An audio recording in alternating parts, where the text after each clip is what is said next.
लेकिन एफआईआई वापस खरीदारी कब शुरू करेंगे, उसके लिए प्री कंडीशंस क्या होंगी? देखिए, दो चीजें हुई हैं जो एफआईज की, जो नवंबर के महीने से, दिवाली के बाद से ही आप देखिए एक पहल की उन्होंने, यहाँ से पैसा ले जाके कहाँ ले गए, यूएस ले गए। तो पहले तो यूएस में इसलिए ले गए कि यील्ड्स जो हैं, जो बॉन्ड यील्ड्स जिसको हम बहुत ट्रैक करते हैं क्लोजली, वो करीब 4.6 तक चली गई। बॉन्ड यील्ड का बढ़ने का मतलब ये है कि वहां के डेट में पैसा लगा के भी आपको 6.5% कमाई हो रही है, आपको 2-4-5% का यहाँ पे एक फॉरेक्स का वो डिसएडवांटेज था, वो भी नहीं हो रहा कि रुपी डिप्रिशिएट हो रहा है। तो आपने ऊंचे लेवल पे रुपी के निकल गए, 6.5% वहाँ, 4.5% वहाँ ले लिया, तो 8% आपने कमा लिया। उस पर टैक्सेशन देखिए, यहाँ अगर कमाते तो उस पर टैक्स भरना पड़ता है, वहां पे वो भी नहीं हो रहा है। सो वो लिहाजा ये हो जाता है कि एफआईज के लिए जब जब बॉन्ड यील्ड सुधरती है या बढ़ती है तो मौका बहुत एक बेहतर बनता है। उस लिहाज से उन्होंने किया। और ट्रम्प एडमिनिस्ट्रेशन के आने से जो उम्मीदें थी कि ये होगा, टैक्स रेट घटेंगे, डॉलर स्ट्रांग होगा, वो सब काफी चीजें हुई हैं। टैक्स रेट ऑफकोर्स अभी तक नहीं आया, लेकिन अब हो क्या, हाल क्या हुआ है कि जो रुपए का डिप्रिसिएशन देखा है हमने, जो होना था वो हो चुका है। हो सकता है थोड़ा बहुत और भी हो जाए, आपको रुपया 89, 90, 90 तक की जोन तक भी जाए। लेकिन एफआईएस के लिए चाइना का मार्केट या जर्मनी का मार्केट या फ्रांस का मार्केट, ये और ल्यूक्रेटिव दिखने लगे उनको, क्योंकि वो बहुत ही अंडर वैल्यूड थे। तो जब हमारे यहाँ प्रॉफिट बुकिंग हुई है, 3 साल में इतना बढ़िया प्रॉफिट उन्होंने कमाया है कि मुझे यकीन है कि 2024 दिसंबर के एंड में जो एफआई के फंड मैनेजरों ने बोनस कमाया होगा, वो पिछले 4 साल 5 साल में सबसे ज्यादा होगा। अब वो कमाई करने के बाद उनको पैसा जब लगाने की बारी आती है, तो वो फ्रांस में, जर्मनी में, चाइना में चले गए। चाइना में शिफ्ट हुआ था सबसे बड़ा, जब वो डीप सीक का जो एआई का जो आया था, जब जब खबर आई और ये समझ आई कि चाइनीज टेक्नोलॉजी कंपनीज काफी आगे हैं। ये नहीं कि सिर्फ टेक्नोलॉजी की बात करें तो हम यूएस कंपनी में ही बने रहेंगे। तो चाइना में जब पैसा आना शुरू हुआ और चाइनीज गवर्नमेंट ने ये ऐलान किया कि हम इसको, मार्केट को रिवाइव करें, हमारी इकोनॉमी को रिवाइव करने के लिए स्टिमुलस देंगे। ये आया कुछ नहीं है, लेकिन बातें बहुत सारी हुई, उम्मीदें बहुत बनी। उस लिहाज से पैसा काफी चाइना चला गया है और मुझे लगता है अभी भी जाएगा, चलता जाएगा। हो सकता है वो थोड़ा सा, जिसको कहते हैं ना, पेस ऑफ फ्लो कम हो जाए। इंटरेस्टिंगली क्या होगा ये फेज में, और ये हो सकता है अप्रैल में, जून, जुलाई, अगस्त तक चलता रहे।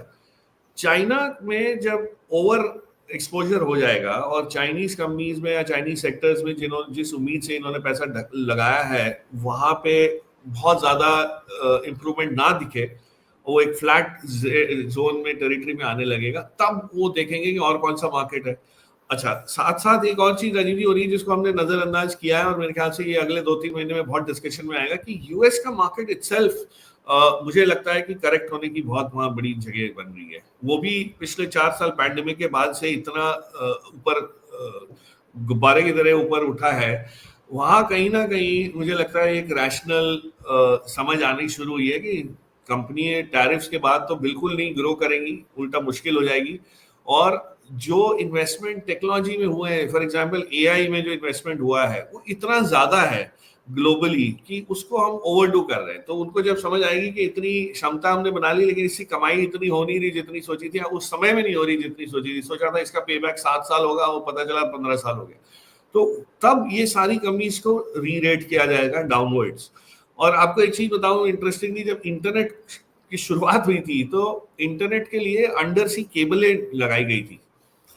आज भी जो केबल्स लगी हैं उनकी क्षमता पूरी तरह से यूज नहीं होती।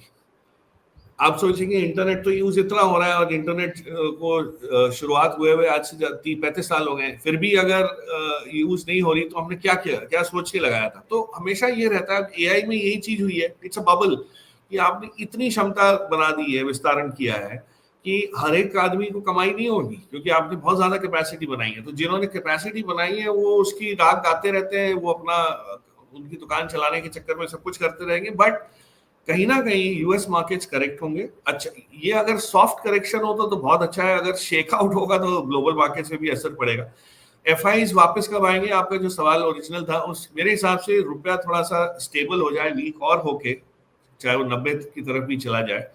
लेकिन हमारी जैसे जैसे एक्सपोर्ट ओरिएंटेशन मजबूत होगी, रुपए में भी स्ट्रेंथ वापस उनको दिखना शुरू होगी, अगर मैं एफआई हूँ, 90 पे आता हूँ, इम्प्रूव्ड अर्निंग्स इंडिया में मुझे दिखती हैं, चाइना का मार्केट मुझे सूट नहीं कर रहा है, जो ग्रोथ आनी थी वो आ चुकी है, तो मैं क्यों ना इंडिया आऊँ जहाँ वैल्यूएशन भी सॉफ्ट हो जाएंगे।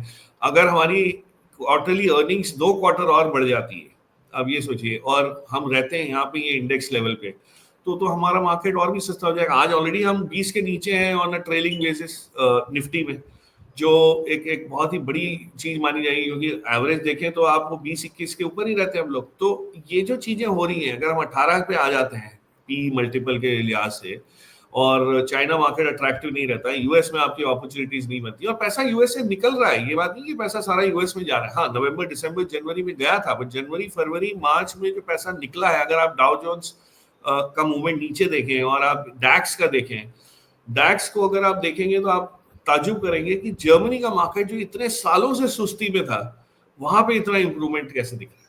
तो यही चीज हैंगसेंग में दिखी है। हैंगसेंग में आप देखिए पिछले 65-70 दिन में जो इंप्रूवमेंट दिखा है, it's one of the best performing market. So हो ये रहा है कि इंडिया के मार्केट में ये उतार चढ़ाव ज्यादा हुए हैं, लेकिन बाकी के मार्केट से पैसा जा रहा है और उनके पास विकल्प है, इसलिए जा रहा है। हमारे पास विकल्प नहीं, हम तो हिंदुस्तान के मार्केट में ही लगाएंगे, ज्यादा से ज्यादा क्या है, आप सेक्टर ढूंढेंगे कोई नया दूसरा।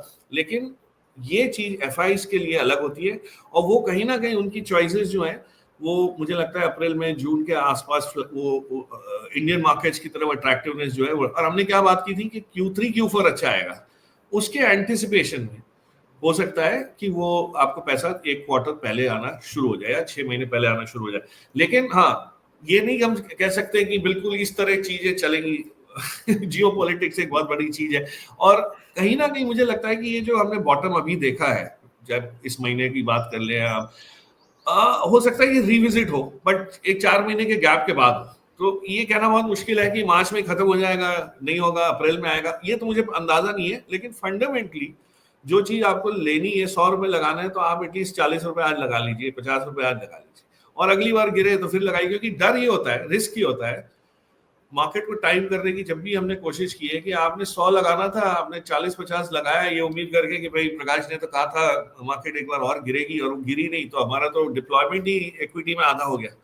सो इस टाइप की। और एक इंटरेस्टिंग चीज जो हम लोग ने पिछले नवंबर से मैं करता आ रहा हूँ पर्सनल लेवल पे भी, जो पैसा प्रॉफिट बुकिंग का हमने किया, और मैंने एक बार अपने डिस्कशन हमारा हुआ था, चर्चा हुई थी, शो किया था आपके साथ, तब भी मैंने ये कहा था कि इसमें इस टाइम प्रॉफिट बुक करने का समय है और सिल्वर लेना है।